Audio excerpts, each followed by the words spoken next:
Assalamualaikum warahmatullahi wabarakatuh. Pada video ini kita akan melanjutkan kembali pembahasan soal KSM Fisika MA tahun 2023 ya. Jadi pada video sebelumnya kita sudah mengerjakan soal nomor 11 dan di video ini kita mulai dari nomor 12.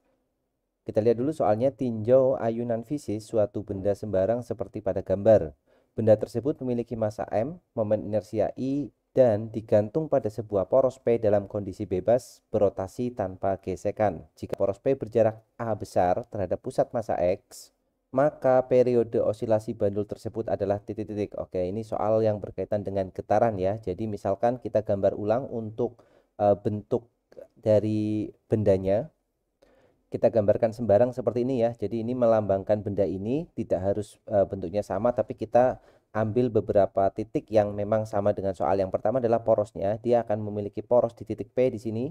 Kemudian pusat massa dari benda itu ada di titik X ya. Kita gambar di sini pusat massanya akan ada di X di sini. Nah, kemudian berat dari benda ini karena memiliki massa M, berarti beratnya sama dengan M kali G. Dia akan punya gaya berat ke bawah yang nilainya sama dengan M besar dikalikan dengan gravitasi. Kemudian jarak dari poros X ini, jarak dari pusat massa X ini ke poros adalah A. Kita gambarkan seperti ini, jaraknya adalah A, kemudian kita buat sekalian segitiga yang ada di soal. Oke, kita buat seperti ini. Tadi ini adalah jaraknya, kemudian A, kemudian di sini ada theta, kemudian di sini ada D ya. Nah, seperti ini. Kita diminta untuk mencari periode osilasinya ya. Jadi kita akan menggunakan metode torsi untuk menentukan persamaan gerak osilasinya terlebih dahulu, habis itu baru kita tentukan periodenya ya. Jadi kita gunakan sigma torsi di titik P, karena porosnya di P itu sama dengan momen inersia dari sistem tersebut dikalikan dengan alfa. Jadi kita mulai dari sigma torsi pemulihnya seperti ini. Kemudian satu-satunya gaya yang bekerja di sini adalah gaya berat. Jadi torsinya disebabkan oleh gaya berat, tetapi kita ambil komponen yang tegak lurus ya. Jadi gaya beratnya kita akan uraikan. Yang pertama kita akan uraikan seperti ini. Kemudian yang kedua gaya beratnya kita akan uraikan ke sini, dan kita lihat tetanya akan berpindah. Di sini penyikunya teta, kemudian di sini berarti teta, di sini penyikunya teta, maka teta akan ada di sini ya. Ini teta, maka yang ini adalah mg kosinus teta. Kemudian yang di sini adalah mg sinus teta. Nah, berarti kita bisa menuliskan untuk torsinya itu sama dengan negatif mg sin theta ya, karena dia torsi pemulih, kemudian dikalikan dengan lengannya yang tegak lurus, berarti ini sudah tegak lurus dengan A ya, sama dengan momen inersianya adalah I, kemudian alfanya kita tulis dalam notasi theta double dot ya, atau jika ingin menuliskan alfanya itu dalam notasi D2 theta D theta kuadrat itu juga tidak ada masalah.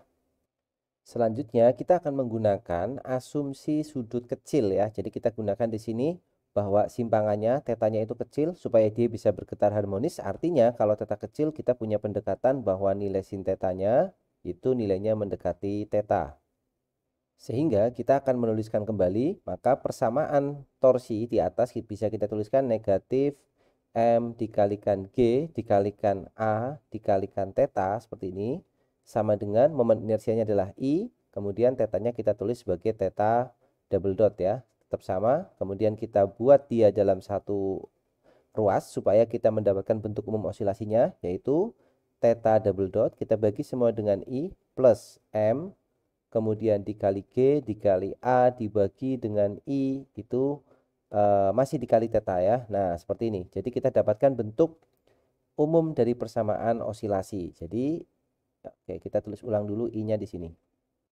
Kemudian persamaan yang terakhir kita dapatkan di sini tidak lain adalah persamaan umum dari osilasi ya. Maka kalau kita dapat persamaan seperti ini, koefisien yang di depan teta atau di depan sudut perpindahannya di sini itu pasti sama dengan omega kuadrat ya.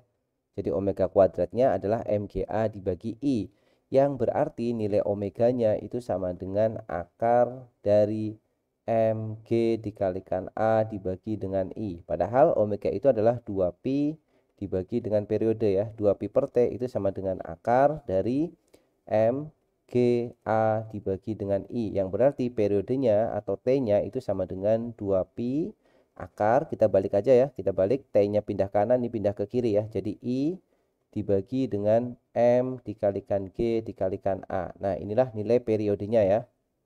Jika kita perhatikan pada pilihan jawaban itu tidak ada bentuk yang seperti ini ya, adanya I kali D. Nah, sekarang kita buktikan bahwa bentuk yang ada di jawaban ini secara dimensi dia tidak tepat ya. Kita lihat kalau kita perhatikan di atas semuanya adalah I kali D dibagi MGA semua ya. ID MGA ID MGA. Artinya kalau cek dimensinya, kita tulis saja salah satu dimensinya, berarti ini akar dari dimensi dari momen inersia, atau kita tulis satuannya ya, momen inersia itu adalah M dikalikan L kuadrat, atau kita cek dimensinya ya, M dikalikan L kuadrat, kemudian dimensi dari D itu panjang ya, itu juga sama dengan L, kemudian dibagi dengan dimensi massa adalah M, dimensi G adalah M dikalikan, dia itu meter per second kuadrat ya, berarti L T min 2, kemudian dikalikan lagi dengan dimensi A itu adalah L kan, A itu di sini bukan luas tetapi A itu adalah panjangnya, kemudian L-nya kita coret, L-nya kita coret, M-nya kita coret,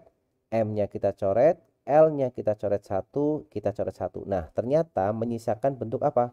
Bentuknya adalah L dibagi dengan T negatif 2. Nah, kalau bentuknya seperti ini jelas dia bukan dimensi dari waktu karena periode itu waktu. Maka ini semua pilihan jawaban yang di sini kemungkinan adalah salah semua karena secara dimensi dia tidak benar ya. Kemudian kita cek dimensi dari hasil yang kita peroleh dengan menggunakan persamaan torsi tadi. Kita cek dimensinya di sini, maka kita akan dapatkan akar dari dimensi dari I adalah ML kuadrat, kemudian dibagi dengan dimensi dari M itu adalah M itu sendiri, dimensi gravitasi adalah LT min 2 dikalikan dengan dimensi A itu panjang berarti L ya, M-nya kita coret, L-nya kita coret 2, L-nya kita coret 2, maka kita dapat dimensinya adalah 1 per T pangkat min 2 atau akar dari T pangkat 2 atau sama dengan T ya, dimensinya sama dengan waktu karena kita memang mencari periode. Jadi menurut saya ini tidak ada jawaban yang tepat ya karena semuanya mengandung D dan D itu tidak kita butuhkan sebenarnya ya. Kemudian ada asumsi lagi bahwa asumsi momen inersia yang ada di sini itu adalah momen inersia jika pengerjaannya seperti ini, maka momen inersia ini sudah terhadap titik P ya, terhadap P. Jadi bukan momen inersia pusat massa, tetapi momen inersia sudah terhadap titik P ini, terhadap porosnya. Jadi seperti itu ya, nomor 12 ini tidak ada jawaban yang sesuai. Kita lanjutkan soal nomor 13. Pada bulan Ramadan, sedekah akan dilipat gandakan pahalanya. Sebuah pesantren mempunyai program bagi-bagi sembako kepada masyarakat. Oke, itu ada gambar ya, kita langsung baca pertanyaannya ya. Kemudian pertanyaannya adalah diagram vektor perpindahan kendaraan tersebut adalah titik-titik. Oke, jadi cukup mudah kita tinggal menggambarkan diagram vektornya saja ya. Di sini startnya mulai dari bawah sini, dia ada titik start di sini, maka kita akan mulai dari titik startnya di sini, maka perpindahan pertama adalah dia ke arah atas ya, ke arah utara mestinya ya. Kalau misalkan kita buat arah mata angin berarti ke atas itu utara. Berarti perpindahannya adalah ke arah atas yang pertama. Kita gambarkan vektor perpindahannya berarti dari posisi mula-mula sampai ke arah atas ya di sini. Nah, ini adalah perpindahan yang pertama. Kemudian dari posisi yang sudah di atas ini dia akan ada perpindahan kemana? Perpindahannya ke kanan. Maka perpindahan selanjutnya kita bisa geser seperti ini atau kita bisa gambar ke arah kanan. Ini vektor perpindahan ya. Berikutnya adalah seperti ini. Kemudian dengan cara yang sama dia akan ke atas sampai dia akhirnya di titik finish ya atau stop di sini. Maka tinggal kita lanjutkan lagi aja ya dengan menggunakan metode polygon. Kita jumlahkan vektor-vektor perpindahannya, maka kita dapat seperti ini. Dan ini adalah titik akhirnya atau stopnya di bawah titik awal. Nah, yang namanya perpindahan itu adalah dari posisi awal ke posisi akhir. Maka kita bisa gambarkan vektor perpindahannya dari posisi awal ke posisi akhir ya. Yang berwarna merah ini adalah perpindahan totalnya atau perpindahan akhirnya. Nah, sekarang kita lihat diagram yang bentuknya mirip dengan ini ya. Jadi yang pertama ke atas, ke kanan, kemudian serong kanan atas, berikutnya dari bawah ke atas. Dan ternyata yang paling sesuai itu adalah yang A ya. Kenapa? Karena mulai dari ini ke atas, kemudian ke kanan, kemudian serong, kemudian perpindahan akhirnya seperti ini. Sama dengan gambar yang ada di atas ini. Yang lainnya jelas salah ya. Karena kalau kita baca itu dari bawah, dari mulai start sampai ke titik finish atau stopnya. Jadi seperti itu, nomor 13 cukup mudah pertanyaannya. Kita lanjut soal nomor 14. Rasulullah mengajarkan kita untuk menjaga kebersihan dan kesehatan. Salah satu santri dalam rangka menjaga kesehatan melakukan lari pagi. Kecepatan lari santri tersebut awalnya terus meningkat. Oke, kita kasih highlight dulu ya. Jadi dia awalnya terus meningkat. Artinya apa? Artinya kecepatannya bertambah dan dia pasti geraknya dipercepat. Namun karena kelelahan kecepatannya mulai tetap. Oke, jadi ada dua gerakan. Yang pertama adalah GLBB dipercepat, kemudian GLB karena kecepatannya tetap. Diagram yang tepat untuk menggambarkan kecepatan dan percepatan santri tersebut adalah titik-titik. Oke, yang menggambarkan kecepatan terlebih dahulu bisa kita gambarkan seperti ini ya. Jadi misalkan kita gambar sumbu X dan Y-nya di sini, dan kita akan menggambar ke bagian yang kecepatan terlebih dahulu.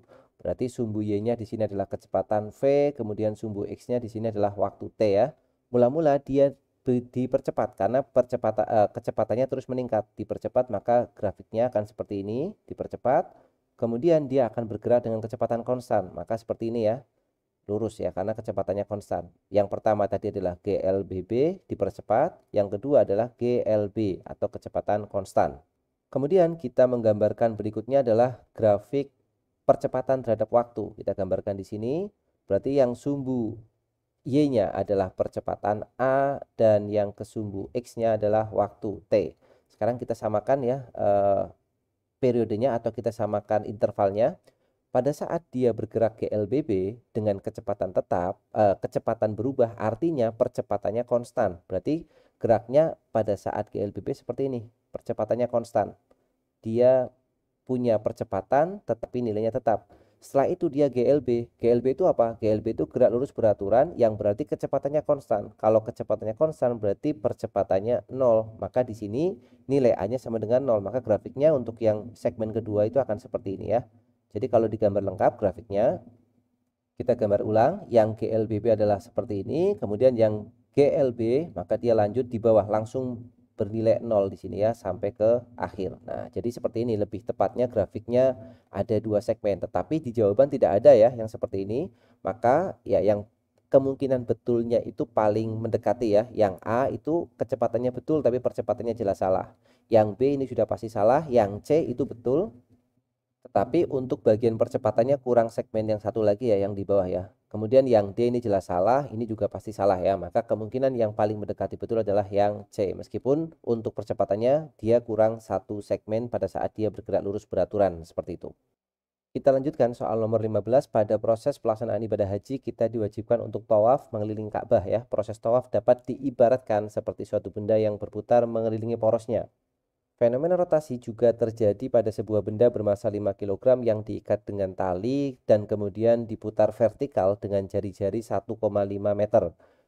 Kecepatan sudut putaran tetap yaitu 2 radian per second dan gravitasinya adalah 10 meter per second kuadrat, maka tegangan tali saat benda berada di titik terendah adalah titik-titik. Oke, jadi ini soal yang berkaitan dengan gerak vertikal, gerak rotasi tetapi orientasinya vertikal ya. Jadi kita gambarkan misalkan seperti ini.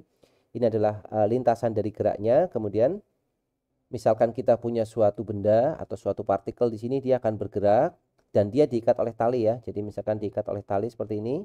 Oke, kita gambarkan dulu talinya. Nah, ini adalah talinya dan dia akan bergerak secara vertikal. Artinya dia gerakannya nanti seperti ini ya, ke atas, kemudian turun lagi ke bawah dan seterusnya seperti itu. Nah, yang diminta di soal ini adalah berapakah nilai tegangan tali pada saat di titik terendah. Jadi pada saat di sini ya, maka kita bisa uraikan dulu gaya-gaya yang bekerja nih pada partikel ini atau pada benda yang bergerak melingkar secara vertikal ini. Yang pertama dia punya gaya berat W, kemudian di sini ada tegangan tali T ya. Di sini ada W dan di sini ada tegangan tali. Dan kemudian benda ini berputar dengan kecepatan sudut yang bernilai omega. Dan kita bisa menggunakan apa di sini? Kita gunakan gaya sentripetal ya. Jadi gaya sentripetal itu sama dengan M dikalikan omega kuadrat dikali dengan jari-jari. Jari-jarinya ini tidak lain merupakan panjang tali yaitu 1,5 meter ya. Ini 1,5 meter. Nah, kemudian gaya sentripetal itu arahnya selalu menuju ke pusat. Maka persamaan gaya sentripetal ini bisa kita ubah menjadi arah gaya yang menuju pusat yaitu T dikurangi arah gaya yang keluar dari pusat yaitu W, sama dengan M dikalikan omega kuadrat dikali R, atau kita sendirikan T-nya, berarti T sama dengan M dikalikan omega kuadrat dikali R ditambah dengan W. Nah, tinggal kita masukkan nilai-nilainya ya. Jadi tegangan talinya itu sama dengan massa bendanya adalah 5 kg, kemudian omeganya adalah 2 kuadrat ya, berarti 4 ya nanti. Jari-jarinya adalah 1,5. Kemudian ditambah dengan W. W itu massa kali gravitasi. Jadi 5, gravitasinya kita gunakan 10. Sehingga kita dapatkan nilai T-nya yaitu 2 kuadrat itu 4, 4 kali 5, 4 kali 1,5 itu 6, 6 kali 5 adalah 30 ditambah 50, maka T-nya sama dengan 80 Newton ya. Jadi kita ulangi lagi, 4 dikalikan dengan 1,5 itu 6, 6 kali 5 30, 5 kali 10 50, 30 ditambah 50 ya, betul ya. Jadi jawabannya adalah yang A, yaitu 80 Newton. Oke, sekian untuk video pada kesempatan kali ini. Terima kasih yang sudah menyaksikan sampai selesai videonya. Semoga bermanfaat. Nanti untuk soal yang lainnya kita akan lanjutkan lagi di pembahasan video selanjutnya. Assalamualaikum warahmatullahi wabarakatuh.